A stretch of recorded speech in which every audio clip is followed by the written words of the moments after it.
Welcome to Easton DIY, and today we're going to build this shed. Okay, so we're going to install the shed in this area here. Perfect for this size shed, will look lovely just over in the corner.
Okay, shed all built, looking great now.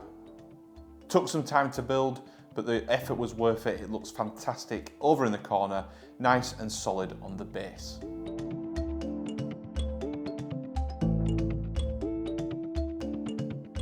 Okay, so we're back inside now after building the shed out in the garden. As you can see from the video, it's looking great over in that corner. So I just want to go through a few things about the actual install, from what I did maybe differently to what you might do, and just a couple of things I picked up on. So as you probably saw, there are lots and lots of parts for the shed. It does say on the front of the instruction book that it will take 5 hours for 2 people. And to be honest with you, it did take a long time. Maybe not 5 hours, but it took a few hours to get it done. There's lots of screws, lots of bolts, lots of nuts that you got to screw in and bolt in. It does take a while, but in the end, as you can see, it is really worth it. The instructions overall are good. There's a couple of areas where they could be a little bit better. You've got to kind of maybe use your imagination a little bit to work out the angles of the screws. Overall, really good, but no major issues really with the instructions.